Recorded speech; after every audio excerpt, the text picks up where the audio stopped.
একাধারে টানা ৩ ঘন্টা ধর্ষণের পর যখন ৮ জন বুঝতে পারল তাদের চাহিদা শেষ, তখন তারা চিন্তায় পড়ে গেল এই মেয়েটিকে এখন কি করবে। সকাল থেকে ঝিরঝির বৃষ্টি হচ্ছে, চারপাশে সূর্যের শূন্যতম ঘুটঘুটে অন্ধকার হয়ে গেছে। রিয়া সাজুগুজু করে বারান্দায় পায়চারি করছে বৃষ্টিহীন সময়ের জন্য, আর বিড়বিড় করে বলছে, বৃষ্টি না কমলেও আজ যেতে হবে। আজই আমার জীবনের সব থেকে খুশির একটা দিন। সে মায়ের কাছ থেকে একটা ছাতা নিয়ে তার গন্তব্যস্থানে যাওয়ার জন্য বের হলো।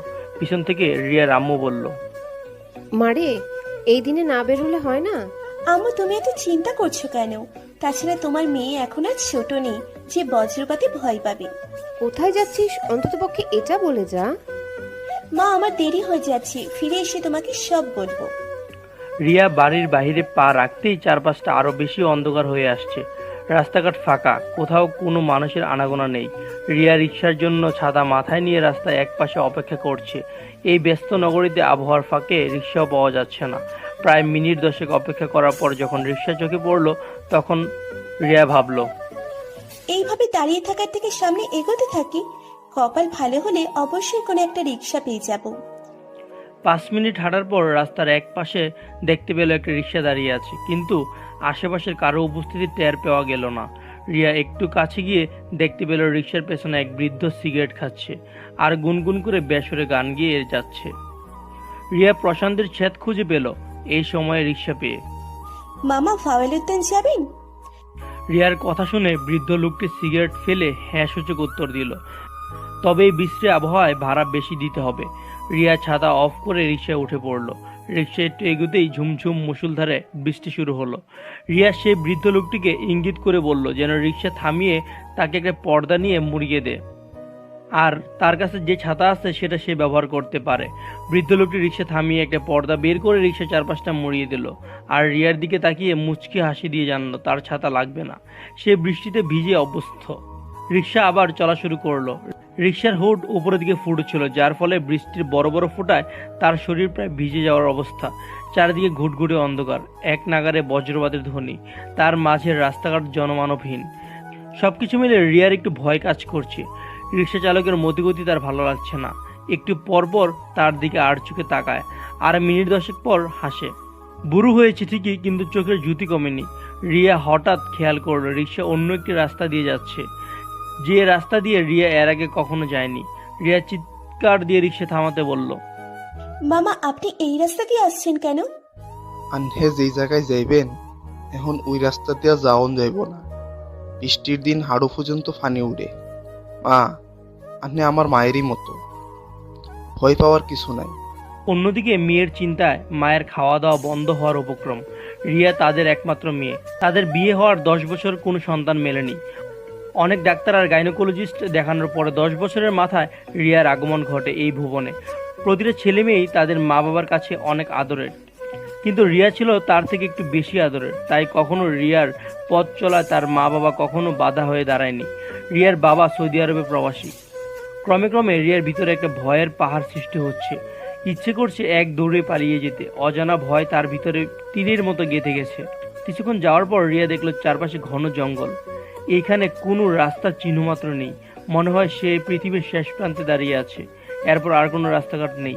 হঠাৎ রিক্সা থামিয়ে দিল রিক্সা চালক। রিয়া চমকে গিয়ে লোকটিকে জিজ্ঞেস করলো, মামা, এখানে কেন রিক্সা থামালেন? রিক্সা চালক আবারও মুচকি হেসে বলল, মামুনি, ভুল করে এই রাস্তা দিয়ে আয়সা পড়ছি। বুড়া মানুষ তো, রাস্তাঘাট আর মনে থাকে না। আনহে এখন নামুন। আমি নেমে যাব মানে? মামুনি, অনেকক্ষণ যাবত তো আন্নে রেলে ঘুরলাম, এখন আর শরীর চলতেছে না। আপনি এই জঙ্গলের মধ্যে দিয়ে যাইতে থাকেন, সামনে রাস্তা পাইবেন। দেখেন মামা, আমি এইখান দিয়ে কখনো যাওয়া আসা করিনি। সবকিছু নতুন লাগছে। আর এই মুষলধারে বৃষ্টির মাঝে আমি একা একা কোথায় যাব? কথাটা শেষ হতেই রিক্সা চালক এক টানে মোড়ানো পর্দাটা খুলে ফেললো। রিয়া চমকে দুহাতে শক্ত করে রিক্সার হুড ধরে চোখ বন্ধ করে কাঁদতে থাকে। মিনিট খানেক পর রিয়া চোখ খুলে দেখে আশেপাশে কেউ নেই। রিয়া চিৎকার করে রিক্সা চালককে ডাকতে লাগলো, তার কোনো সারা শব্দ পেল না। রিক্সা রেখে মামা নিখোঁজ হওয়ার ব্যাপারটা রিয়ার কাছে বেশ অদ্ভুত লাগছে। ভয়ে ভিজে শরীর দিয়ে অনবরত ঘাম বেরোচ্ছে। ভ্যানিটি ব্যাগ থেকে মোবাইলটা হাতে নিয়ে দেখে হালকা বৃষ্টির পানির ছোঁয়ায় চালু হচ্ছে না মোবাইলটা। এবার ভয়ের মাত্রা আরও এক ধাপ এগিয়ে গেল। রিয়া ধীরে ধীরে রিক্সা থেকে নেমে চারপাশটা আর চোখে দেখে নিল। ততক্ষণে বৃষ্টির রূপ একটু হালকা আকার ধারণ করেছে, কিন্তু কোন দিকে যাবে সে তা আঁচ করতে পারছে না। কিছুটা সাহস সঞ্চয় করে যে পথে এসেছিল সেই পথে যাওয়ার চিন্তা ভাবনা করে একটু একটু করে সামনের দিকে এগুতে থাকলো। মিনিট 5 হাঁটার পর সে নিজেকে ঘন জঙ্গলে আবিষ্কার করলো। চারিদিকে গাছপালা আর লতাপাতা, কোনো রাস্তার চিহ্ন মাত্র নেই। হঠাৎ সে কারো পায়ের আওয়াজ শুনতে পেল। চমকে গিয়ে পিছনের দিকে তাকিয়ে কাউকে দেখতে পেল না। সাহস করে আবার একটু এগিয়ে যেতেই দেখলো একটা লোক মাথায় ছাতা নিয়ে দাঁড়িয়ে আছে। রিয়ার রিক্সা চালক মামা ভেবে তার কাছে যেতেই বলল, সাবধান, আমার সামনে আসার চেষ্টা করবেন না। আমি জানি আপনি অনেক বিপদে আছেন। যদি আমাকে বিশ্বাস করতে পারেন তাহলেই ফলো করেন। আমি আপনার গন্তব্যস্থানে পৌঁছে দেব। আমি তো তাকে চিনি না, তার সাথে কোনো কথাও হয়নি, তাহলে আমার বিপদের কথা সে জানলো কিভাবে? রিয়া স্তব্ধতা নিয়ে আকাশের দিকে তাকিয়ে ভাবছে এখন সে কি করবে। এই লোকটির কথায় বিশ্বাস করে তাকে ফলো করবে নাকি নিজের মতো করে পথ খুঁজে নেবে। রিয়া ভাবছে, রিক্সা চালক মামাকে তো বিশ্বাস করেছিলাম, তার মাথায় হাজারটা প্রশ্ন ঘুরপাক খাচ্ছে। অনেক চিন্তা ভাবনা করে রিয়া তার কথায় রাজি হয়। রিয়া লোকটার পেছনে পেছনে যেতে থাকে। 20 মিনিট হাঁটার পর রিয়া দেখলো যতদূর চোখ যায় শুধু ঘন জঙ্গল আর জঙ্গল। রিয়া বুঝতে বাকি রইল না তার সাথে আজ খারাপ কিছু ঘটতে চলছে। এই মুহূর্তে তার কি করা উচিত ভেবে পাচ্ছে না। ভয়ে ভয়ে লোকটাকে জিজ্ঞেস করলো, আর কতক্ষণ লাগবে? এই তো একটু সামনেই ছোট একটা রাস্তা আছে, ওইখান থেকে আপনার গন্তব্যস্থানে যেতে সর্বোচ্চ 10 মিনিট সময় লাগবে। আমি তো তাকে চিনি না, তার সাথে কোনো কথাও হয়নি, তাহলে আমার বিপদের কথা সে জানলো কিভাবে? ভাবতে ভাবতেই রিয়া সেই ছোট রাস্তার মাথায় চলে আসে। লোকটাকে কিছু জিজ্ঞেস করতে যাবে সেই মুহূর্তে পিছন থেকে কেউ তার মুখে রুমাল চেপে অজ্ঞান করে ফেলে। ওদিকে বিকেল হয়ে গেছে, মেয়ের কোনো খবর না পেয়ে তার মা দুশ্চিন্তায় পড়ে গেছে। আবার রিয়াকে ফোনে পাওয়া যাচ্ছে না, এই ভেবে তার মা অস্থির হয়ে আছে। এদিকে সন্ধ্যার দিকে রিয়ার গান আসে। আশেপাশে তাকিয়ে সে নিজেকে একটা অপরিচিত রুমে খুঁজে পেল।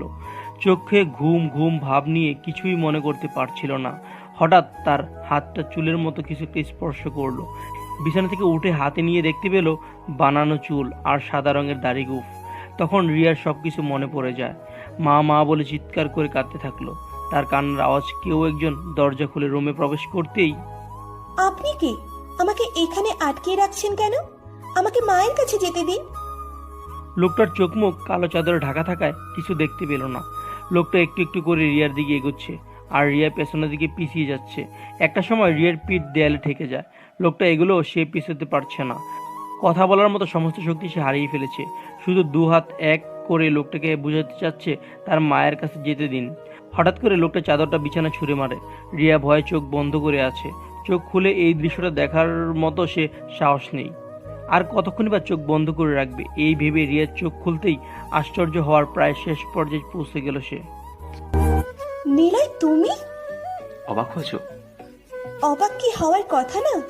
আমি বলেছিলাম না তোমার সাথে যেদিন প্রথম দেখা হবে সেদিন তোমাকে অনেক বড় একটা সারপ্রাইজ দেবো। তাই বলে এত ভয়ঙ্কর সারপ্রাইজ? আমার শরীর তো এখনো কাঁপছে, সারা শরীর ভেবে গেছে, আর একটু হলে তো মরেই যেতাম। নিলয় তার হাত দিয়ে রিয়ার ঠোঁট দুটো স্পর্শ করে বলল, এই পচামে, আর কখনো এরকম কথা মুখ দিয়ে উচ্চারণ করবে না। তোমার কিছু হলে আমি থাকবো কি করে? নিলয় অনার্স 2য় বর্ষের ছাত্র। দেখতে যেমন স্মার্ট তেমনি পড়ালেখা খেলাধুলা এক্সপার্ট। ভার্সিটির প্রতিটা মেয়ে তার সাথে কথা বলার জন্য উতলা হয়ে থাকতো। চুপচাপ থাকতে পছন্দ করে সে। কখনো কোনো মেয়ের সাথে কথা বলা তো দূরের কথা, চোখ তুলে কখনো তাকায়নি। নিয়মিত 5 ওয়াক্ত নামাজ পড়ে। রিয়ার ভার্সিটির প্রথম বর্ষের ছাত্রী ছিল রিয়া। রিয়াও ছিল বেশ স্মার্ট আর চাপা স্বভাবের। দুজনে একই ভার্সিটিতে পড়ালেখার পরেও কেউ কাউকে চিনত না। ফাইনাল পরীক্ষার পর ভার্সিটি যখন বন্ধ হয়ে যায় তার ঠিক কয়েকদিন পর ফেসবুকে তার সাথে পরিচয় হয়। সেখান থেকেই তাদের ভালোবাসার ইতি শুরু হয়। প্রথমে বন্ধুত্ব, তারপর দুজনে ভালোবাসা ভালো লাগা শুরু হয়। যেহেতু ভার্সিটি ছিল বন্ধ তাই পরিচয় হওয়ার পরেও তাদের দেখা হয়নি। কথা ছিল নীলয়ের জন্মদিনে তাদের দেখা হবে। আজ নীলয়ের জন্মদিন। রিয়া বেশ সাজুগুজু করেই বাসা থেকে বের হয়েছে নীলয়ের সাথে দেখা করার জন্য। কিন্তু এইরকম ভয়ঙ্কর সারপ্রাইজ সে আশা করেনি। দুজন দুজনের দিকে তাকিয়ে আছে। মনে হয় 100 জনম পর তাদের দেখা হয়েছে। এক জনম তাকিয়ে থাকলেও তাদের মন ভরবে না। নিলয় হঠাৎ রিয়ার ওড়না টান দিয়ে তাকে বিছানায় ফেলে দিল। এই দৃশ্য দেখার জন্য রিয়া মোটেও প্রস্তুত ছিল না। নিলয় কি করছো এসব? কি করিস মানে? তুমি বোঝো না, আজ আমার জন্মদিনে তোমাকে আপন করে পেতে চাই। তোমার মাথা খারাপ হয়ে গেছে। সরি টু সে, বিয়ের আগে আমার ধারা এসব সম্ভব না। কেন সম্ভব না? তুমি আমাকে ভালোবাসো না? ভালোবাসি বলেই কি বিয়ের আগে পাপ কাজ করতে হবে? আমরা দুজন দুজনকে ভালোবাসি, কিছুদিন পরে আমাদের বিয়ে হবে, তাহলে এখন আপন করে পেতে সমস্যা কোথায়? আমি বুঝতে পারছি তুমি পাগল হয়ে গেছো। আজ আমাকে যেতে দাও, অন্য কোনো দিন তোমার সাথে দেখা করব। যেতে চাইলেই তো যাওয়া যায় না। নিলয়, তুমি কিন্তু অতিরিক্ত করে ফেলছো।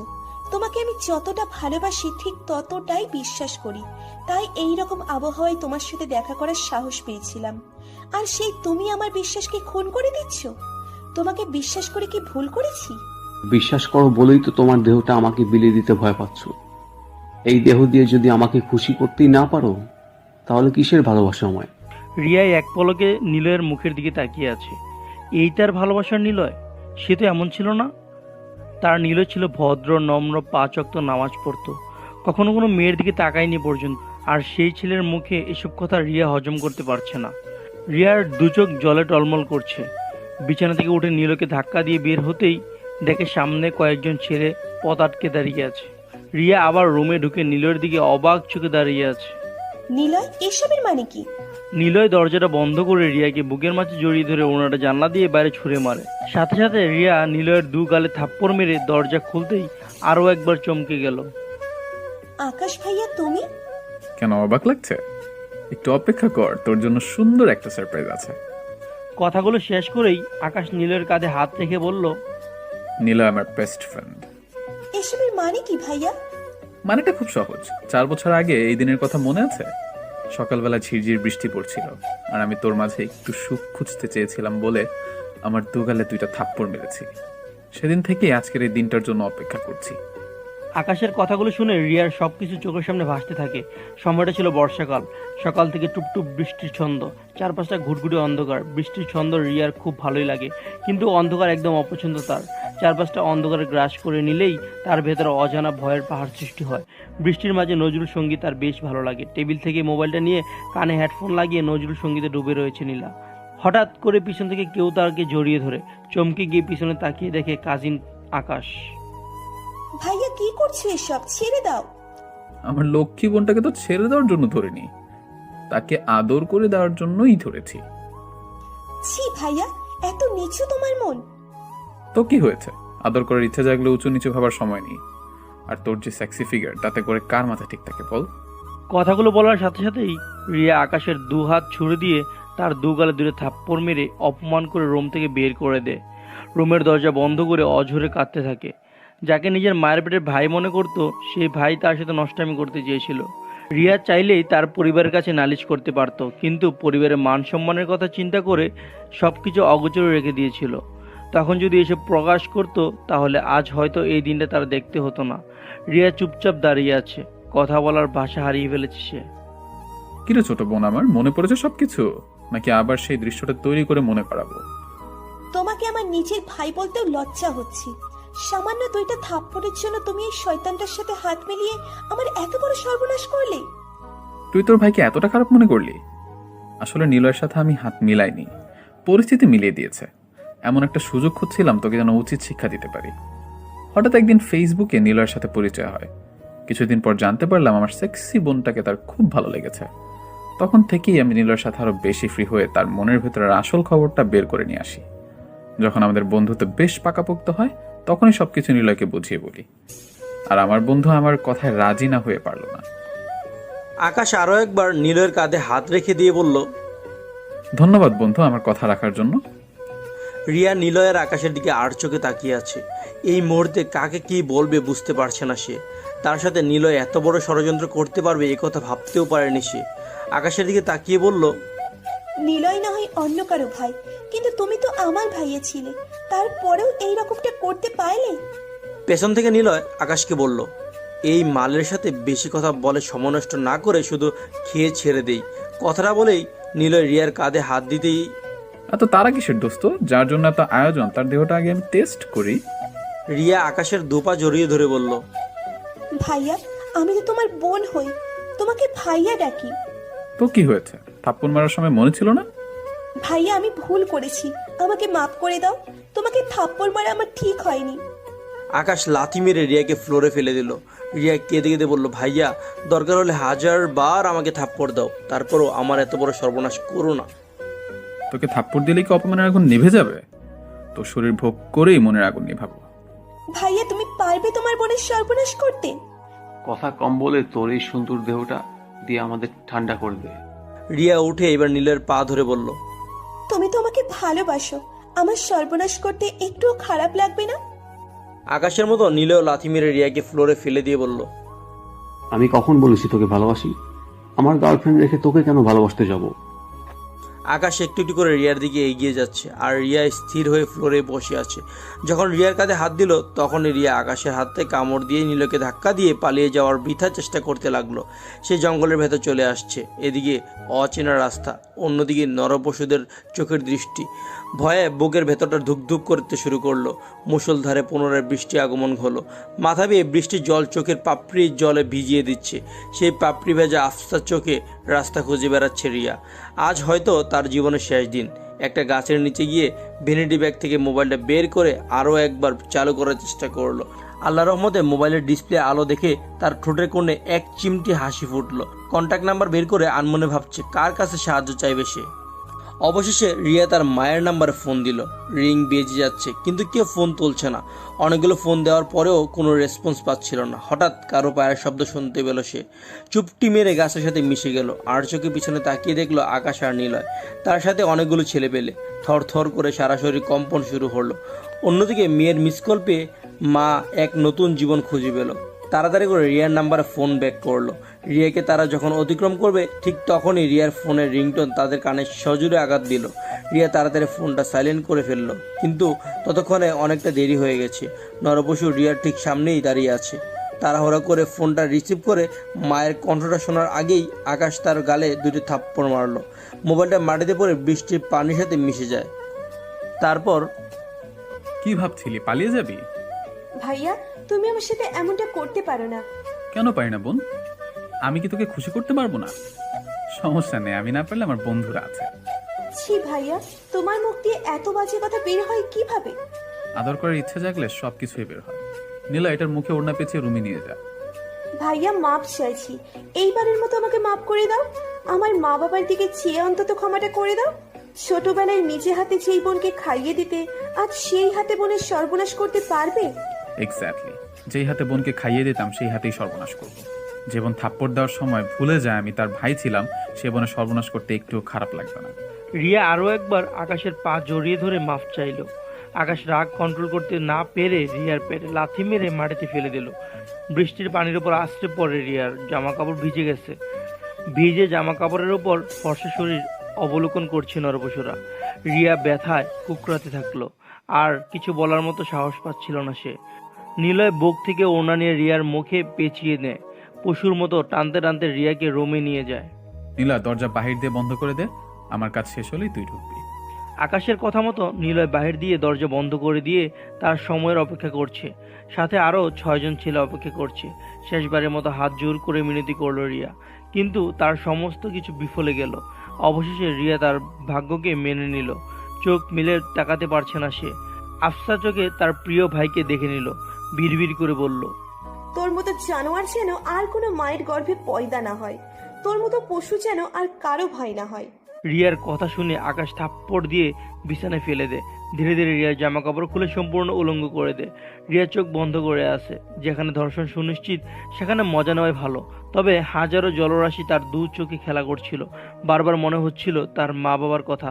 আকাশ জানোয়ারের ন্যায় রিয়ার সম্পূর্ণ শরীর কামড়াতে থাকে। মনে হয় 1000 বছরের ক্ষুধার্ত সে। রিয়া কেবল নিস্তেজ হয়ে বিছানায় পড়ে রইল। বাধা দেওয়ার মতো কোনো শক্তি পাচ্ছিল না সে। প্রায় 20 মিনিটের মতো রিয়ার দেহ ভোগ করে নিলয়কে আসার জন্য ইঙ্গিত দিল আকাশ। নিলয়ও আকাশের মতো রিয়ার শরীর নিয়ে খেলতে থাকলো। তার সমস্ত চাহিদা মেটানোর মাঝে খুঁজে পেল আনন্দ। মেয়েরা ঘুমন্ত মানুষের মতোই শুয়ে রইল। পর্যায়ক্রমে আরো 6 জন এসে তাদের চাহিদা নিবারণ করলো। পশুর মতো কামড়িয়ে রিয়ার সারা শরীর ক্ষতবিক্ষত করে দেয়। তার ঠোঁটে গালে তাদের ছাপ বসিয়ে দেয় নরপশুগুলো। একধারে টানা 3 ঘন্টা ধর্ষণের পর 8 জন বুঝতে পারলো তাদের চাহিদা শেষ। তখন তারা চিন্তায় পড়ে গেল এই মেয়েটাকে এখন কি করবে। আকাশ নীলের দিকে তাকিয়ে আছে আর বাকি সবাই আকাশের দিকে তাকিয়ে আছে। তার কাছ থেকেই সমাধান চায় সবাই। আকাশ নীলের কাঁধে হাত রেখে বলল, এই শালিকে বাঁচিয়ে রাখা ঠিক হবে না। এই বেঁচে থাকলে আমাদের মরতে হবে। তাহলে কি করবি দোস্ত? মাটির নিচে পুঁতে ফেলবো। গুড আইডিয়া দোস্ত। তারপরে আমার শান্তি হবে না। তাহলে কি করবি? মাটির নিচে জীবিত পুঁতে দিব, যেন শেষ নিঃশ্বাস মাটির নিচেই ত্যাগ করে। আকাশ নীলকে জড়িয়ে ধরে ধন্যবাদ দিয়ে বলল। অপরদিকে নীলয় আকাশকে ধন্যবাদ দিয়ে বলল, আমিও আজ তোর জন্য নিজের চাহিদাটুকু মেটাতে পারলাম। সন্ধ্যা হয়ে আসছে, আকাশ মেঘের ঘনঘটা। মেয়ের হুদিস না পেয়ে তার মা একাই বের হলো মেয়ের খোঁজে। আশেপাশের সমস্ত জায়গা তন্ন তন্ন করে রিয়ার দেখা পেল না। সামনে যাকে দেখছে তাকে রিয়ার কথা জিজ্ঞাসা করছে, কিন্তু তার কোনো খোঁজ পেল না। একটু পরপর ফোনে ট্রাই করছে, ফোনটাও বন্ধ দেখাচ্ছে। কোনো সমাধান না পেয়ে রিয়ার বাবাকে ফোন করে সবটা বলল। রিয়ার বাবা তাকে সান্ত্বনা দিয়ে বলল যে আমাদের মেয়ে এখন আর ছোট নয় যে হারিয়ে যাবে। দেখো বৃষ্টির জন্য কোথাও আটকে গেছে, হয়তো বা ফোনেও চার্জ নেই, তাই ফোন দিতেও পারছে না, আর তুমিও পারছো না। একটু অপেক্ষা করো, দেখো আমাদের মেয়ে ঠিকই চলে আসবে। কথাটা শেষ হতেই রিয়ার বাবার বুক ধরফর শুরু হয়। এইরকম আবহাওয়ার মেয়েটা যাবে কোথায়? তার সন্দেহহীন প্রশ্ন রিয়ার মাকে বলা যাচ্ছে না, কারণ সে হার্টের পেশেন্ট। ডাক্তার বলেছিল অতিরিক্ত চাপ তার জন্য বিপজ্জনক হতে পারে। তাই তার ছোট ভাইকে ফোন দিয়ে রিয়ার খোঁজ নিতে বলে। রিয়ার বাবার কথা শুনে তার মা কিছুটা ভরসা পেয়ে বাসায় ফিরে এসে ভাবলো আকাশকে ফোন দিয়ে রিয়ার কথা জিজ্ঞেস করলে হয়তো কিছু একটা জানা যাবে। ব্যাগ থেকে মোবাইলটা নিয়ে আকাশের নাম্বারে ফোন দিল, কিন্তু আকাশ ফোন রিসিভ করছে না। অনেকবার ফোন দেওয়ার পরেও আকাশ ফোন রিসিভ করলো না। শেষবার যখন ফোন দিল আকাশ ফোন রিসিভ করেই বলল, কাকিমা, আমি একটা মহৎ কাজে ব্যস্ত আছি, কাজ শেষ করেই তোমাকে ফোন দিচ্ছি। দোয়া করো যেন ভালোভাবে কাজটা শেষ করে বাসায় আসতে পারি। বাবা আকাশ, একটু আমার কথাটা শোন। টু টু করে ফোনটা কেটে দিল। তার মনের ভেতর অস্থিরতা ক্রমশই বেড়ে যেতে থাকলো। তখন রাত 9টা বাজে। আকাশ, নীলয় ও তার বন্ধুরা জঙ্গলের ভেতর ছোট একটা গর্ত করলো। গর্তের ভেতর সবাই মিলে থুতু ছিটালো। তাতেও কারো আকাশের অপমানের আগুন নিভছে না। রিয়াকে আরো শায়েস্তা করার জন্য জঙ্গলের ভেতর ছোট গর্তে জমে থাকা পানি সংগ্রহ করে খুঁড়ানো গর্তে এনে ঢেলে দেয়। এইবার সেই গর্তে রিয়াকে পুঁতে ফেলার সময় 8 জনের মাঝে 3 জন আরো একবার করে ধর্ষণ করে নিল। এরা এতটাই পশু যে একটা মৃত মেয়েকে ধর্ষণ করেও দ্বিধাবোধ করবে না। উলঙ্গ অবস্থায় রিয়াকে গর্তে ফেলানো হলো। রিয়া গর্তের মধ্যে পানির ওপর ভাসতে থাকলো। চারদিকে বজ্রপাতের প্রতিধ্বনি। সবাই তাড়াহুড়া করে রিয়াকে মাটি চাপা দিল। তখন আবার শুরু হলো মুষলধারে বৃষ্টি। এই বৃষ্টির ছন্দ রিয়া এইবার উপভোগ করতে পারবে না নজরুল সঙ্গীত গুনগুন করে সুর মেলাতে। হঠাৎ উপস্থিত সবার মনে হলো তাদের কেউ অনুসরণ করছে। তাড়াহুড়ো করে সেখান থেকে সবাই প্রস্থান নিল। রাত 11টা বেজে গেছে। মেয়ের কোনো হদিশ না পেয়ে রিয়ার মা তার বাবাকে পুনরায় ফোন দিয়ে বলল। তার বাবা বলল আজ রাতটা কোনোভাবে কাটিয়ে নিতে। কাল অবধি যদি রিয়ার কোনো খোঁজ না মিলে তাহলে পুলিশের শরণাপন্ন হতে। কে শোনে কার কথা। ফোনটা রেখে রিয়ার কাকাকে নিয়ে রিয়ার মা ছোটে থানার উদ্দেশ্যে। মাঝ রাস্তায় আকাশের সাথে দেখা হয়। এক হাতে হুইস্কির বোতল, অন্য হাতে সিগারেট এর প্যাক। দেখে রিয়ার মা আর আকাশের বাবা একটু চমকে যায়। যে ছেলে কখনো সিগারেটের ধোঁয়া সহ্য করতে পারতো না, আজ সেই হাতে সিগারেট। আকাশ থতমত হয়ে বলল, কাকিমা, এত রাতে কোথায় যাচ্ছ? বাবা আকাশ, দুপুর থেকে রিয়ার কোনো খোঁজ পাচ্ছি না। বললো কোনো একটা কাজে যাচ্ছি, বাসায় ফিরে এসে সব বলবো, কিন্তু এখনো বাসায় আসেনি। তুই কিছু জানিস কোথায় যেতে পারে? না কাকিমা, রিয়ার সাথে আজ আমার কোনো কথা হয়নি। সন্ধ্যাবেলা একবার ফোন দিয়েছিলাম, বন্ধ ছিল। আমার মনে হয় কোনো ফ্রেন্ডের বাসায় বেড়াতে গেছে। তুমি টেনশন করো না। তোর মতো মাথা মোটা ছেলের কাছ থেকে বেশি আশা করা যায় না। ফ্রেন্ডের বাসায় গেলে ফোন করে জানাতে হয় না? আকাশ, আমরা চাচ্ছি থানায় একটা জিডি করতে। কাকিমা, একটা রাত যেতে দাও, তারপর না হয় সবকিছু করো। মনে করো থানায় জিডি করলে আর সকালবেলা রিয়া বাসায় এলো, তখন কি একটা অবস্থা হবে? রিয়ার মা আকাশের কথা সম্মতি দিয়ে বাসায় ফিরে এলো। রাত যেন শেষ হচ্ছে না। কখন সকাল হবে, কখন মেয়ের দেখা পাবে, এই ভেবে অস্থির তার মা। ফজরের আজান দিচ্ছে। এক রাশি অশ্রুমাখা চোখ নিয়ে অজু করে জায়নামাজে বসলো। মেয়ের জন্য আল্লাহর কাছে দোয়া করলো। সকাল থেকেই রাস্তার দিকে চোখ চেয়ে আছে, কিন্তু মেয়ের কোনো দেখা মিলছে না। বারবার ফোন ট্রাই করছে, কিন্তু রিং হচ্ছে না। এইভাবে আরও একটা রাত কেটে গেল। অবশেষে রিয়ার পরিবার পুলিশের শরণাপন্ন হলো। পুলিশের কাছে গিয়ে সবকিছু খুলে বলল। তাদের মাঝ থেকে একটা অফিসার বলে উঠল, থানায় জিডি করে কোনো লাভ নেই। দেখেন না কেন নাগরকে নিয়ে হাওয়া হয়ে গেছে, কি সময় আসলো, ভবিষ্যতে আর কত কি দেখতে হবে। কথাগুলো শুনে রিয়ার মা চোখের জল আটকে রাখতে পারল না। সে জানে তার মেয়ে কখনো ভুলেও এসব কাজ করতে পারে না। তার মেয়ে বড় কোনো বিপদে ফেসে গেছে। অনেক বোঝানোর পর পুলিশ তাদের আশ্বাস দিল বিষয়টা খুঁটিয়ে দেখবে তারা। চোখের পানি ফেলতে ফেলতে থানা থেকে প্রস্থান নিল। রিয়ার বাবার কাছেও সব খবর আদান প্রদান হলো। সামনের সপ্তাহে তার বাবা দেশে আসবে। এদিকে থানায় জিডি করার কথা শুনে আকাশের ভেতরটায় ধুকধুকানি শুরু হলো। যদি সবকিছু পুলিশ জেনে যায় তাহলে নিশ্চিত তাদের ফাঁসি হয়ে যাবে। তাড়াতাড়ি করে মোবাইলটা বের করে নীলকে ফোন দিয়ে সবকিছু জানালো। আকাশ, তুই এত ভয় পাচ্ছিস কেন? তোর কি মনে হয় পুলিশ রিয়াকে খুঁজে বের করতে পারবে? যদিও পেয়ে যায় তাহলে কে বা কারা করেছে তার কোনো প্রমাণ পাবে না। আর যদি ওর লাশটা কি লাপাত্তা করে দেওয়া হয় তাহলে কেমন হবে? লাপাতা মানে? আর কি করতে চাচ্ছিস আকাশ? দেখ ভাই, আজ না হয় কাল পুলিশ রিয়াকে ঠিক খুঁজে বের করে নিবে। একবার পেয়ে গেলে বাকি সব প্রমাণ করতে তাদের বেশি সময় লাগবে না। তাহলে এখন কি করবি? আমার কথা মনোযোগ দিয়ে শোন, ভয় পাওয়ার কিছু নেই। আমরা আবার রিয়ার লাশ মাটির নিচ থেকে তুলবো। মানে কি, পাগল হয়ে গেছিস? আগে আমাকে বলতে দে, লাশ তোলার পরে জঙ্গলের পাশে ছোট বিলের ধারে পুড়িয়ে দেব। সেই পুরো অংশ বিলের জলে ফেলে দিব। এতটুকু কাজ করতে না পারলে তুই আমি কেউ বাঁচব না। এখন তুই বল, ভালোভাবে বেঁচে থাকবি নাকি আমার কথা না শুনে ফাঁসির দিন গুনবি? অনেকক্ষণ চুপ থেকে আকাশের কথায় রাজি হয় নিলয়। রাত 12টার দিকে তাদের এই কাজ করার সময় ধার্য হয়। একদিকে পুলিশের তদন্ত, অন্যদিকে পরিবারের খোঁজাখুঁজি, সবকিছু মিলিয়ে একটু ভয়ে থাকে আকাশ। রাত 12টা বাজে, চারদিকে ঘুটঘুটে অন্ধকার আর ছোট ছোট মেঘের ছন্দ। আকাশ বিদ্যুৎ চমকাচ্ছে। সেই আলোতে নরপশুরা আবারও নোংরা কাজ করতে যাচ্ছে। যে 8 জন মিলে ধর্ষণ করেছিল সেই 8 জন আবার একসাথে মিলিত হয়েছে। তাদের মাঝে আবার রিফাত নামের ছেলেটি বলল,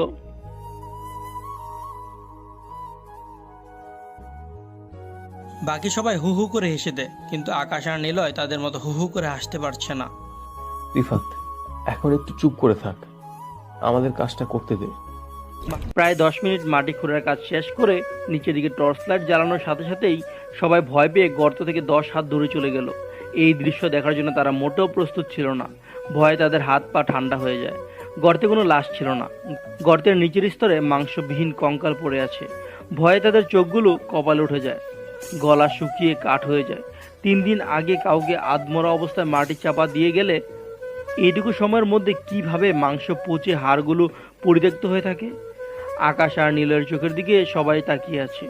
দুজনেই চুপচাপ হয়ে দাঁড়িয়ে আছে। আকাশ সাহস করে গর্তের দিকে আরও একবার তাকিয়ে নিশ্চিত হয়ে নিল। গর্ত থেকে রজনীগন্ধা ফুলের সুবাস তাদের নাক ভেসে আসছে। যেখান থেকে বাজে গন্ধ বের হওয়ার কথা সেখান থেকে ফুলের সুবাস বের হচ্ছে। সবার কপাল বেয়ে ঘাম ঝরছে। হঠাৎ কারো ভয়ঙ্কর হাসি শুনতে পেল। চমকে গিয়ে পিছনের দিকে তাকাতেই দেখে ছোট একটা গাছ কারণ ছাড়াই নড়াচড়া করছে। গাছের মগডালে সাদা দবদবা কাফনের কাপড় আটকে বাতাসে খেলা করছে। তাদের হার্টবিট ক্রমশ বেড়ে যেতে লাগলো।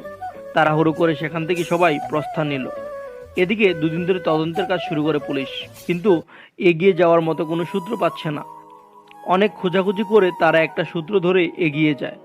রিয়ার ফোনের লাস্ট কল ট্র্যাকিং করে পৌঁছে যায় সেই জঙ্গলে যেখানে 8 জন মিলে গণধর্ষণ করেছিল রিয়াকে। পুলিশ তাদের সাধ্যমতো সার্চ অপারেশন চালাতে থাকে। তারপরও কোনো প্রমাণের সম্মুখীন হতে পারছিল না। বাধ্য হয়ে রিয়ার ফাইল গোয়েন্দা পুলিশের কাছে অর্পণ করে দিল। এই কেসের দায়িত্ব নিয়েছিল ডিএমপি তমাল ঘোষ। সকাল থেকেই তমাল ঘোষ এর টিম নিয়ে জঙ্গলে উপস্থিত হয়। তাদের একটু প্রচেষ্টায় কেসটার প্রায় অনেক কাছে চলে যায়। রিয়াকে যে ঘরে ধর্ষণ করেছিল সেই ঘরের ভেতর কিছু জামাকাপড় খুঁজে পায় গোয়েন্দা টিমের সদস্যরা, সেই সাথে অর্ধেক খাওয়া সিগারেটের টুকরো। সেই সূত্র ধরে তারা এগোতে থাকে। হঠাৎ তমাল ঘোষ খেয়াল করে জঙ্গলের একপাশে মাটির স্তূপ জমে আছে। কাছে গিয়ে দেখতে পায় গর্তে একটা কঙ্কাল পড়ে আছে। তাদের সন্দেহ এই জামাকাপড়গুলো যার, কঙ্কালটাও নিশ্চয়ই তার। প্রথমে মেয়েটিকে ধর্ষণ করে তারপর মাটি চাপা দিয়ে দেয়। গোয়েন্দা টিম ঠিকঠাকভাবেই এগোচ্ছিল, কিন্তু এত তাড়াতাড়ি লাশ নষ্ট হয়ে যাওয়ার ব্যাপারটা তাদের মাথায় ঢুকছে না। কঙ্কাল তুলে ফরেনসিক মেডিসিন ল্যাবে পাঠিয়ে দেয় আর জামাকাপড়গুলো থানায় নিয়ে যায় শনাক্তকরণের জন্য। পরের দিন সকালবেলা রিয়ার পরিবারকে থানায় ডাকা হয় আর পরিত্যক্ত জামাকাপড়গুলো হাতে দিয়ে বলল চিনতে পারে কিনা। রিয়ার মা অতি আনন্দের সহিত জানালো এগুলো রিয়ার জামাকাপড়। কিন্তু আমার মেয়ে কোথায়?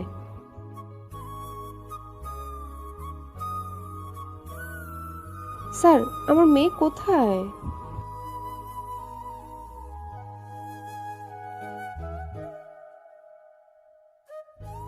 স্যার, আমার মেয়ে কোথায়?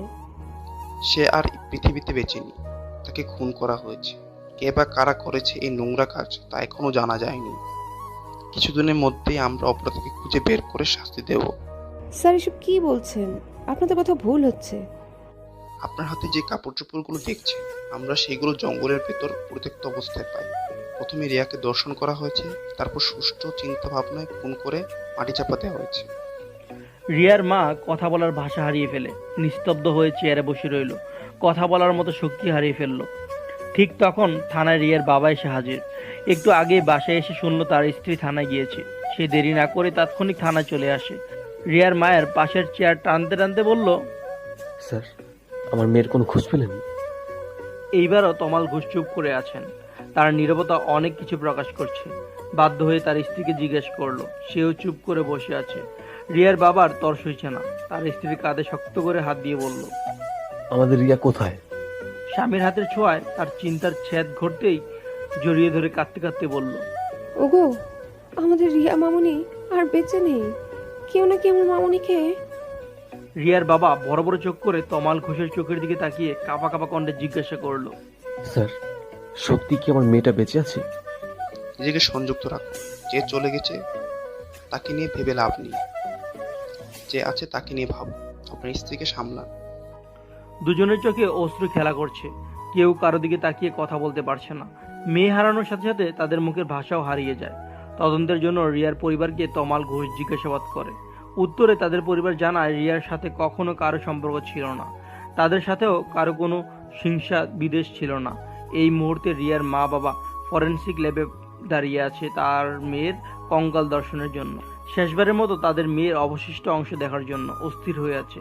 ফরেনসিক মেডিসিনের ডাক্তার রায় তাদের সামনে রিয়ার কঙ্কাল হাজির করলো, কিন্তু তার মা বাবা কিছুই মেনে নিতে পারছে না।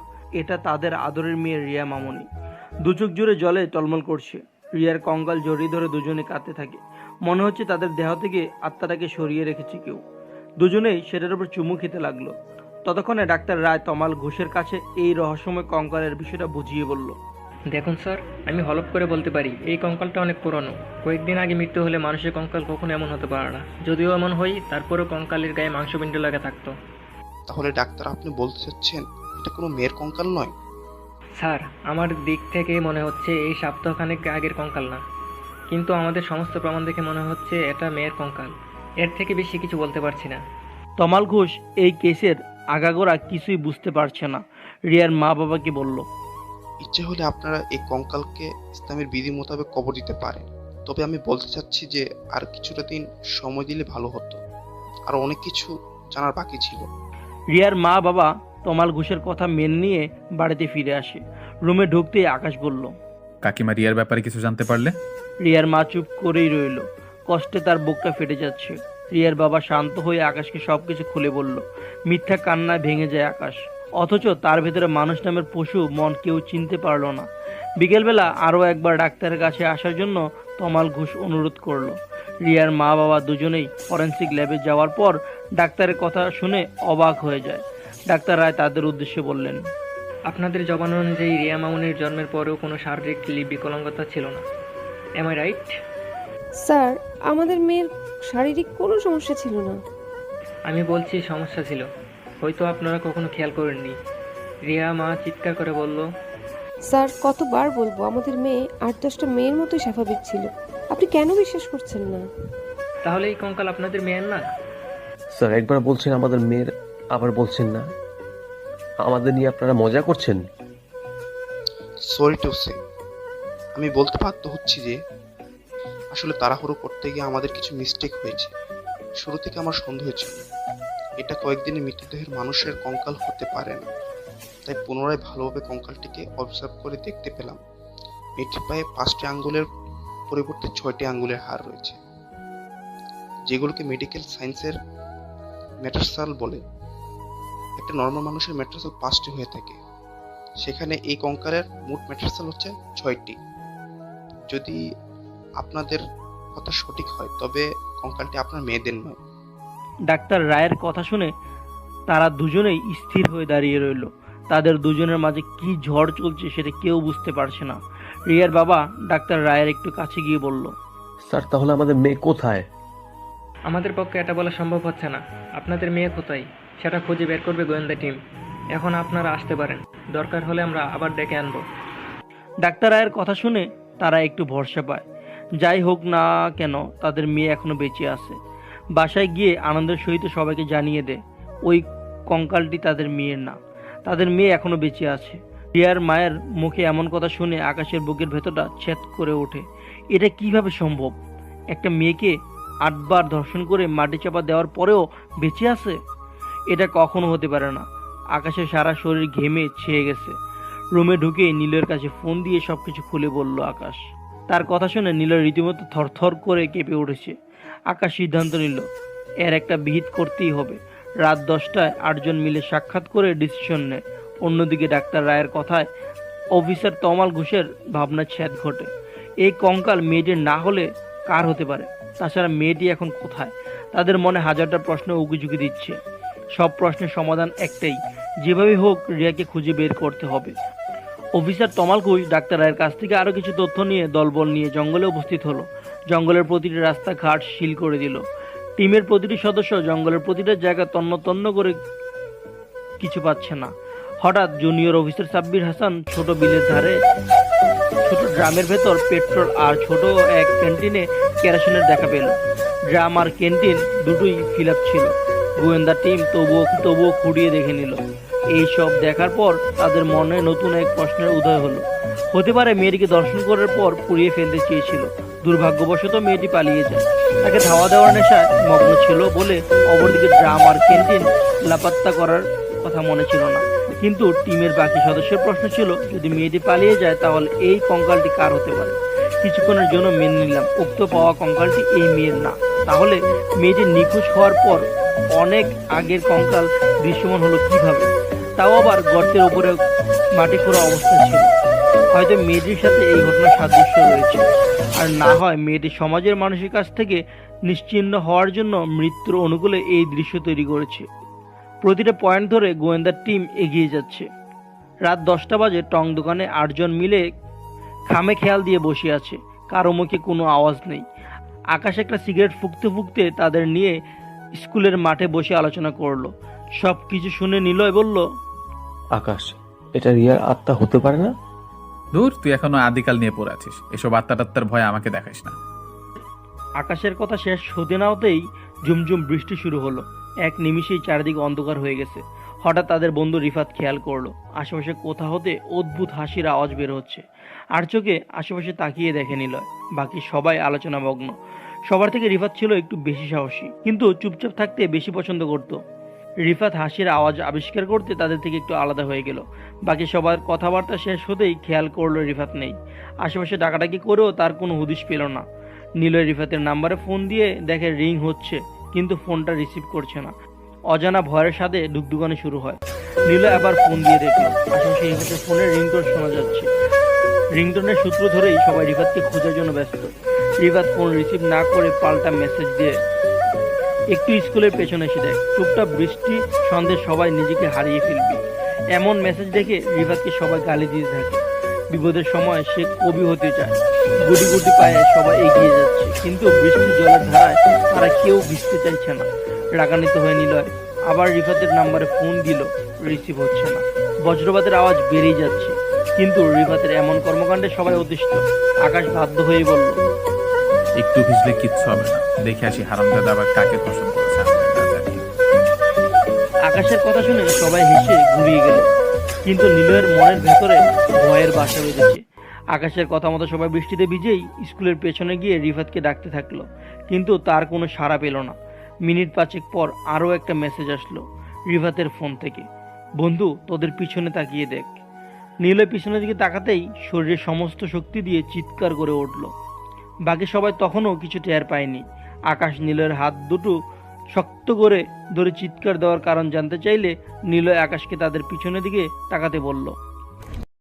আকাশ আর বাকি সবাই একসাথে পিছনের দিকে তাকাতেই তাদের হাঁটু কাঁপা শুরু করলো, ভয়ে চিৎকার শুরু করলো। ততক্ষণে বৃষ্টি কমে যাওয়ায় রাস্তার আশেপাশের মানুষ সেখানে এসে হাজির। প্রতিটা মানুষের চোখ চড়ক গাছ হয়ে আছে। রিফাত উলঙ্গ অবস্থায় গাছের ডালে ওড়নার সাথে ঝুলে আছে। তার জেনিটাল অর্গান এর পার্টকেও কেটে দিয়েছে। রিফাতের লাশের কাছে কারো যাওয়ার সাহস হচ্ছে না। ভয়ে ভয়ে যখন তারা রিফাতের লাশে হাত দিবে, তখনই পাশ থেকে কেউ একজন বলছে, তোমরা কেউ লাশে হাত দিও না, সমস্যায় পড়ে যাবে, পুলিশকে ফোন দাও, তারা এসে একটা ভিত করবে।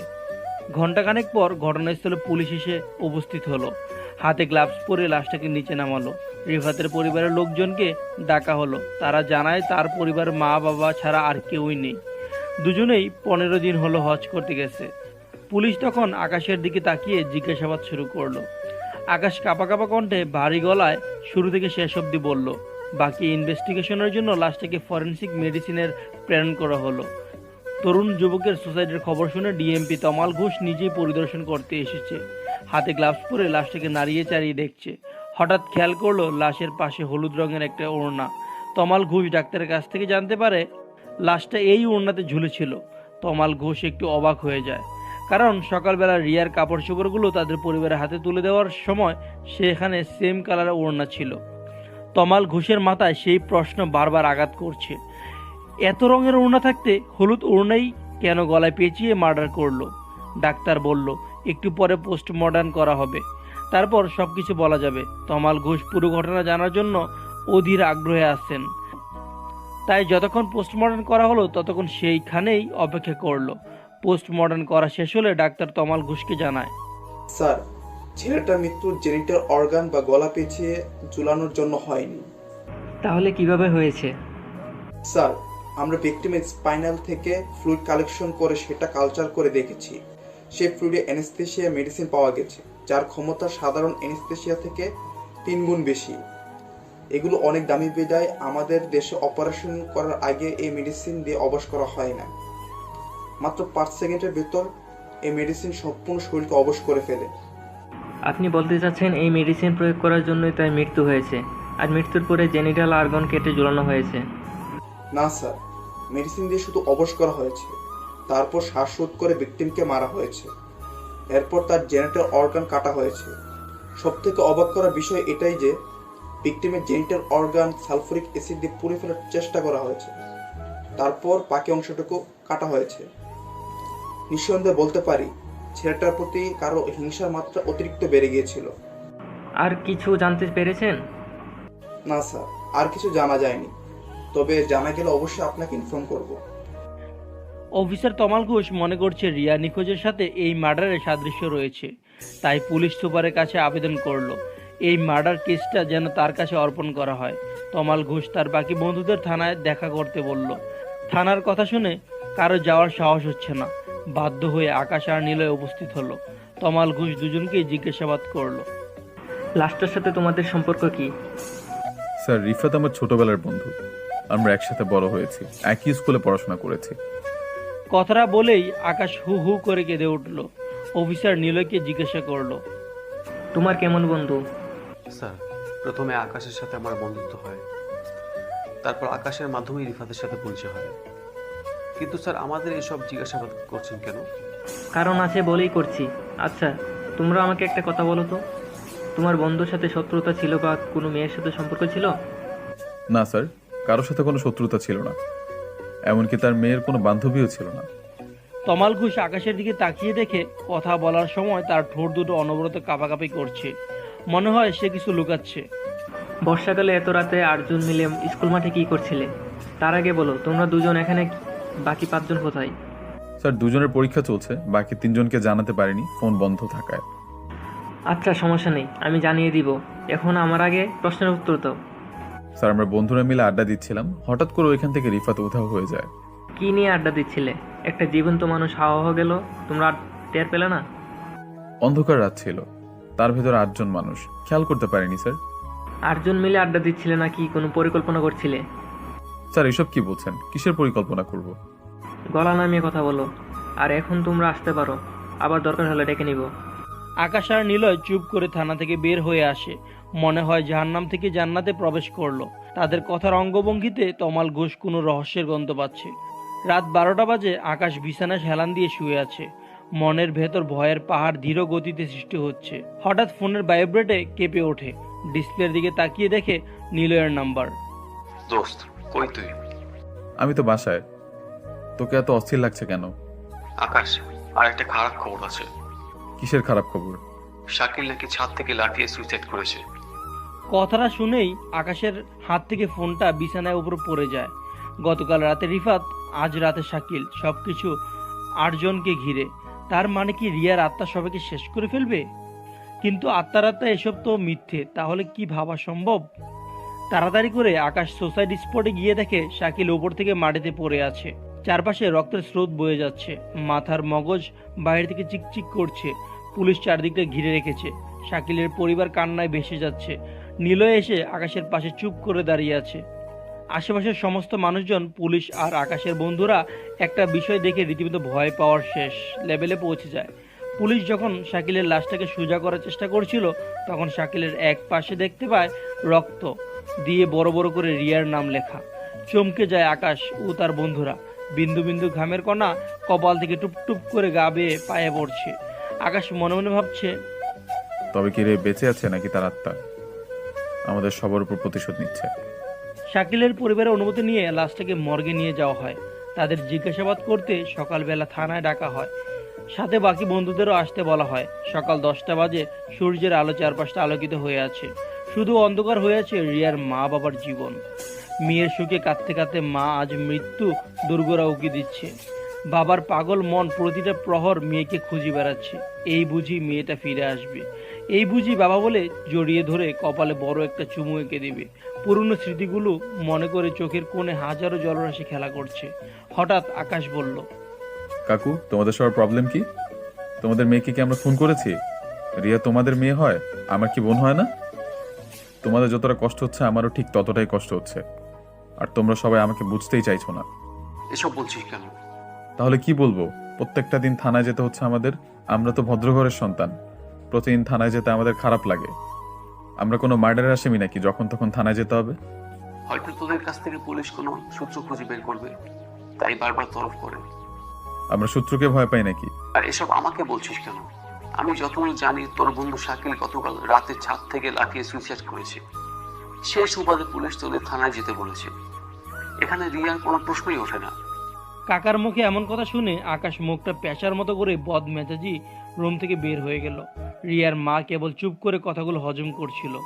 কেন জানি তার আকাশকে সুবিধা লাগছে না। এদিকে পুলিশের কথা মতো শাকিলের পরিবার ও তার বন্ধুরা থানায় এসে হাজির। তমাল ঘোষ আকাশ আর নিলয়ের দিকে এক পলকে তাকিয়ে আছে। মনে হয় বিয়ের শুভদৃষ্টি হচ্ছে। একসময় আকাশ চোখ সরিয়ে তমাল ঘোষকে বলল, স্যার, আমাদের কিসের জন্য ডেকেছেন সেটা বলেন, বাসায় কাজ আছে। অস্থির হচ্ছে কেন বাবা? তোমরা তো বদ্ধঘরের সন্তান, তোমাদের কিসের কাজ থাকতে পারে? আকাশ ভ্রু কুঁচকে তার দিকে তাকিয়ে ভাবছে। একটু আগে সে কাকুকে এই ডায়লগটা দিয়ে আসছে। সেম ডায়লগ তমাল ঘোষের মুখ থেকে শুনে হালকা পাতলা নিজেকে প্রস্তুত করে নিল। আকাশ নীল চুপ করে দাঁড়িয়ে আছে। মনে হয় তাদের মুখে কেউ আঠা মেরে দিচ্ছে। তমাল ঘোষ শাকিলের পরিবারকে জিজ্ঞাসাবাদ শুরু করে। তাদের কথা শুনে তমাল ঘোষের কথা বলার ভাষা হারিয়ে গেল। শাকিলের মা বলছিল, স্যার, আমাদের ছেলেকে রিয়ার মা বাবা দুজনে মিলেই মার্ডার করেছে। কয়েকদিন যাবৎ তারা আমাদের ছেলের উপর বেশ টর্চার করছিল। টর্চার করছিল মানে? স্যার, মানসিক টর্চার। দিনে কয়েকবার আমার ছেলেকে তার মেয়ের ব্যাপারে জিজ্ঞাসা করে। তার মেয়ে কোন ছেলের হাত ধরে চলে গেছে সেটা কি আমার ছেলে জানে? আপনি আরও কাউকে সন্দেহ করেন? আপনাদের সাথে কারো শত্রুতা ছিল? এতদিন ছিল না, কয়েকদিন আগে থেকেই শত্রুতা শুরু করে রিয়ার পরিবার। তমাল ঘোষ শাকিলের পরিবারের সাথে কথা বলার সময় আর চোখে তাকালো আকাশের দিকে। এসি রুমে হালকা তাপমাত্রা সে ঘামছে। তমাল ঘোষ আবার তাদের সাথে কথা বলায় মনোনিবেশ করলো। সব কথাবার্তা শেষ করে আকাশ আর নীলের দিকে তাকিয়ে বলল, এরপর যদি তোমাদের মাঝে আর কোনো ঘটনা ঘটে তাহলে বুঝবো তোমাদের মাঝেই গড়বড় আছে।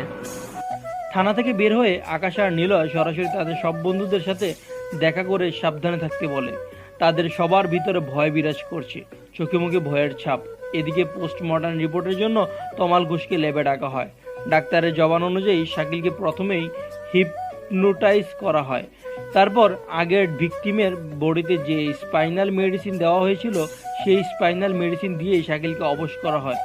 সুযোগ বুঝে শ্বাসরুদ্ধ করার পর তারও জেনেটিক্যাল অর্গান কেটে ছাদ থেকে ফেলে দেওয়া হয়। আগের মার্ডারের সাথে এই মার্ডার পরোক্ষভাবে জড়িত, দুটো মার্ডার মুদ্রার এপিট ওপিট। এদিকে সন্ধ্যার দিকে বাসায় ফিরছে নিলয়। তার পেছনে এক বৃদ্ধ মহিলা হাঁটছে। বয়সের ভারে স্বাভাবিকভাবে হাঁটতেও পারছে না। বাজার থেকে নিলয় বাসা যেতে মাঝপথে ছোট একটা নিস্তব্ধ গলি অতিক্রম করতে হয়। যখন সে গলির মুখে এসে উপস্থিত হলো, তখন বেলি ফুলের সুগন্ধ তার নাকে এসে ভাসছে। অবাক হয়ে পিছনে তাকিয়ে দেখে ওই মহিলার হাতে বেলি ফুল। বৃদ্ধ মহিলার একটু কাছে গিয়ে বলল, কি ব্যাপার? আপনি সেই কখন থেকে আমার পিছু নিচ্ছেন? সমস্যা কি আপনার? আসলেই বাবা, বয়স্ক মানুষ, ছেলে মেয়ে কেউ নেই, তাই এই ফুল বিক্রি করে পেট চালাই। তুমি কি এই ফুলগুলা নিয়ে কিছু টাকা দিতে পারবা? আপনার ফুল নেওয়ার কোনো ইচ্ছা নেই। আপনাকে 100 টাকা দিচ্ছি, এখনই আমার পিছু ছাড়বেন। মহিলা মাথা নেড়ে হ্যাঁসূচক সম্মতি দেয়। নিলয় পকেট থেকে মানিব্যাগ বের করে 100 টাকা একটা নোট মহিলার হাতে দিতেই অবাক হয়ে যায়। মহিলার মুষ্টিবদ্ধ হাতে কাপড়ে ছোট এক টুকরো। নীলের মনে পড়ল, যখন সে রিয়ার কাছে গেছিল, তখন রিয়া হাত দিয়ে শার্ট ধরে পেছনের দিকে ফেলে দেওয়ার সময় শার্টের কিছু অংশ ছিঁড়ে তার হাতেই রয়ে যায়। কে আপনি? বলার সাথে সাথেই দুই গালে দুটো থাপ্পড় দিয়ে বলল। তোদের সময় ফুরিয়ে এসেছে। কণ্ঠটা বেশ পরিচিত লাগলো তার। কোনো কিছু জানার আগেই ভয়ে সেন্সলেস হয়ে যায়।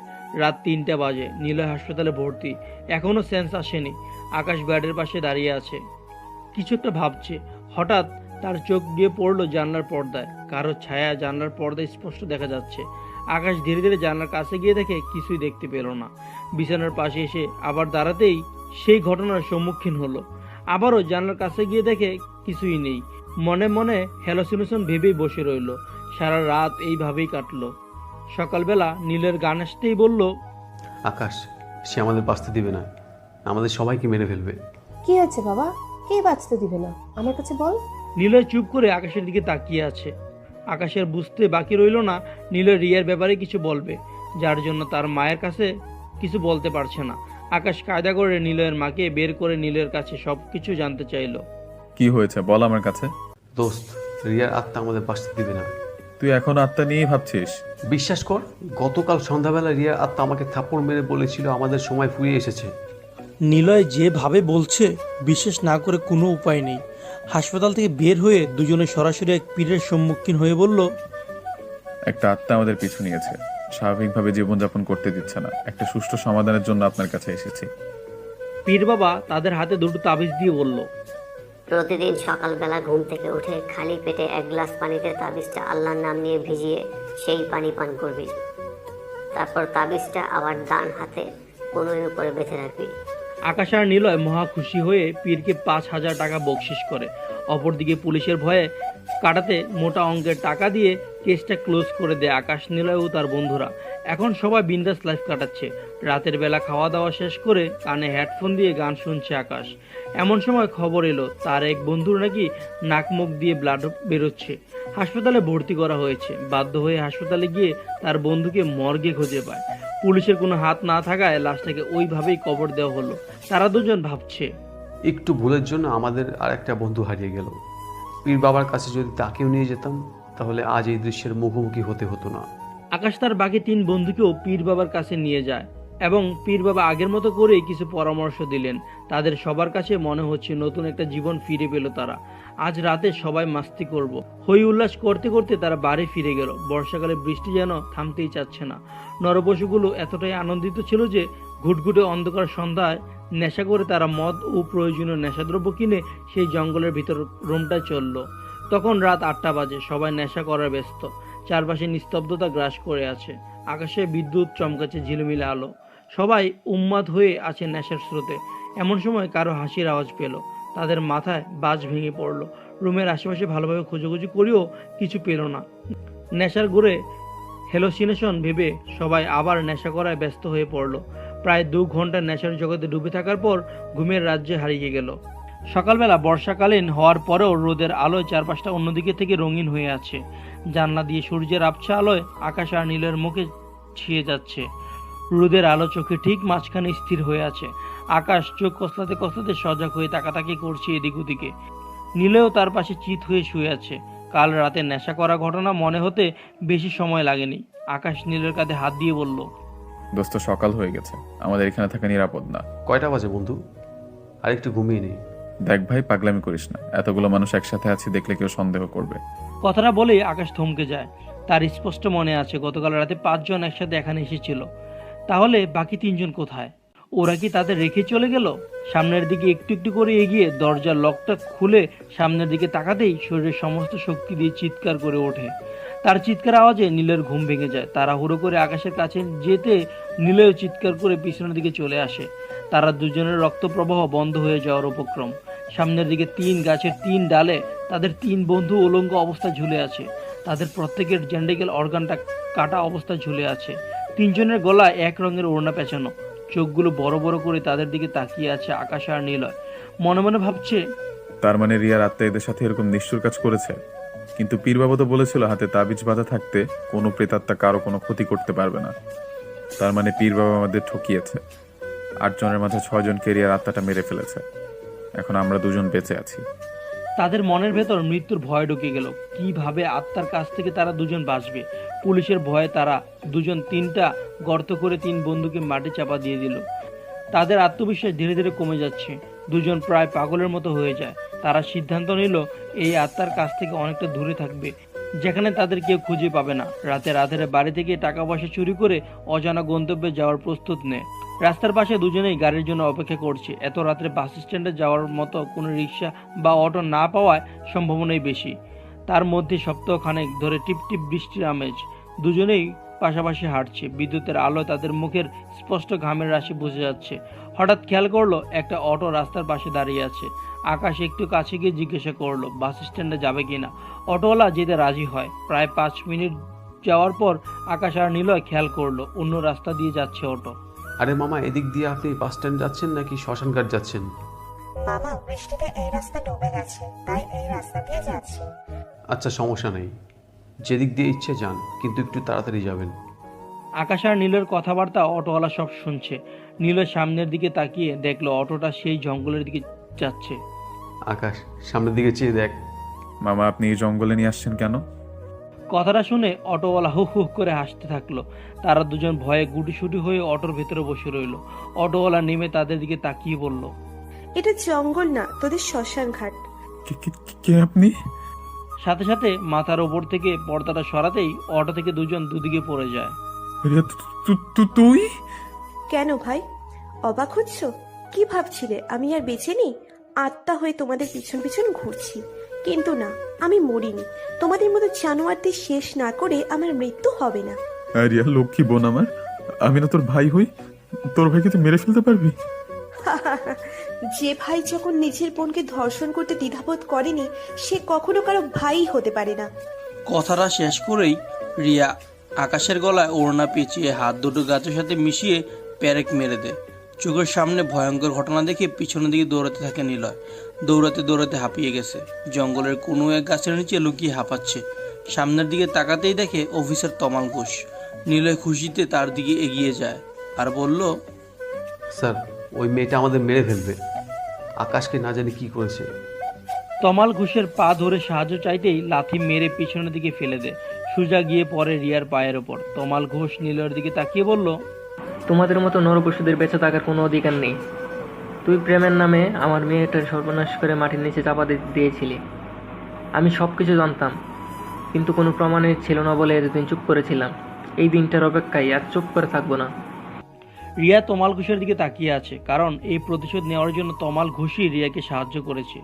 রিয়াকে মাটি চাপা দেওয়ার সময় তমাল ঘোষ তার মেয়েকে খোঁজার জন্য জঙ্গলে আসে আর রিয়াকে মাটি চাপা দেওয়ার ঘটনা দেখে ফেলে। রিয়াকে মাটি চাপা দেওয়ার সময় তার হাত পা নড়াচড়া করছিল বলে তমাল ঘোষ বুঝতে পারে যে জীবিত আছে মেয়েটা। জীবিতই রিয়াকে মাটি চাপা দেওয়া হচ্ছে। সে তখন একা বাধা দিয়ে আটকাতে পারবে না, তাই সে তখন কিছু করেনি। যখন তারা মাটি চাপা দিয়ে কেউ দেখে ফেলার ভয়ে তাড়াতাড়ি পালিয়ে যায়, তখন তমাল ঘোষ তাড়াতাড়ি করে মাটি খুঁড়ে রিয়াকে গর্ত থেকে বের করে হাসপাতালে নিয়ে যায়। আর কোনো এক সিন্ডিকেটদের কাছ থেকে মৃত কঙ্কাল কিনে এনে সেই গর্তে রেখে দেয়। কঙ্কাল কেনার সময় তমাল ঘোষ জিজ্ঞাসা করছিল কঙ্কালটা কোত্থেকে এনেছে। তখন একজন বলেছিল মাটির নিচে থেকে কেউ খুঁড়িয়ে এনেছে, কিন্তু তমাল ঘোষ তখনও তার মেয়েকে চিনতে পারেনি। ফরেনসিক মেডিসিন ল্যাবে নেওয়ার পরে ডাক্তারের কথা শুনে তার মেয়েকে শনাক্ত করে একটা সূত্র মিলিয়ে তার মেয়েকে ধর্ষণ করার পর মাটি চাপা দিয়েছিল, যেটা তমাল ঘোষ অনেক আগেই জানতো, কিন্তু রিয়ার কাছে ওই মেয়ের ঘটনা অজানাই ছিল। নিলয় রিয়ার পা ধরে বলল, রিয়া, আমি তো তোমাকে ভালোবাসি। তুমি চাইলে এখনই তোমাকে বিয়ে করব। তোর মতো কুত্তাকে আমি বিয়ে করব? প্লিজ রিয়া, আমাকে মাফ করে দাও। তুই একটা না দুইটা মেয়ে জীবন নষ্ট করেছিস। আকাশের মতো তার গলায় সেই একই রঙের ওড়না পেঁচিয়ে আকাশের পাশের গাছের সাথে হাতে পেরেক পেরে রেখে দিয়েছে। তোদের সব বন্ধুদের আমি খুন করেছি, আর সাহায্য করেছে তমাল স্যার। কিন্তু এইবার আমি একটা খুন করব, বাকিটা নিজে হাতে স্যার করবে, আর আমি তাকে সাহায্য করব। তারা দুজনেই মাফ চাচ্ছে, কিন্তু তাদের ক্ষমা তো আল্লাহ করবে না। তমাল ঘোষ নিজ হাতে নীলের গলা শক্ত করে ওড়না পেঁচালো, আর রিয়া তার ভাইয়ের গলা শক্ত করে ওড়না পেঁচালো। তাদের শ্বাস বন্ধ হওয়া অবধি তারা ধরে আছে। একটা সময় তাদের শ্বাস প্রশ্বাস বন্ধ হয়ে গেল। বাকি 8 জনের মতো তাদের জেনেটিক্যাল অর্গান কেটে গাছের সাথে ঝুলিয়ে দেওয়া হয়। রিয়া খুশিতে আত্মহারা হয়ে আছে, হা হা হা করে পাগলের মতো হাসতে থাকে। তার এই হাসি ছিল বিজয়ের হাসি। একটা সময় হাসতে হাসতে মাটিতে লুটিয়ে পড়ল রিয়া। তমাল ঘোষ রিয়ার হাতে হাত রেখে বলল, কি হয়েছে মা, তুমি এমন করছো কেন? স্যার, আমি আর বেশিক্ষণ থাকবো না এই পৃথিবীতে। আপনার কাছে একটাই অনুরোধ, যে কোনো বিপদে আমার পরিবারকে একটু সাপোর্ট দিবেন। মামনি, তোমার কি হয়েছে বলবা তো? স্যার, বাসা থেকে বের হওয়ার আগে এক পাতা ঘুমের ট্যাবলেট খেয়েছি। এটা কি করলে তুমি? স্যার, আমি ঠিকই করেছি। এই নোংরা শরীর সমাজের কাছে দেখাবো কি করে? আমি বেঁচে থাকলে এর শাস্তি ভোগ করবে আমার পরিবার। তাই চলে যাবো এই সমাজ থেকে অনেক দূরে, যেখানে আমাকে কেউ দুশ্চরিত্রা বলতে পারবে না। কথাটা শেষ হতেই রিয়ার চোখ বন্ধ হয়ে যায়, হার্টবিট অফ হয়ে যায়। তমাল ঘোষের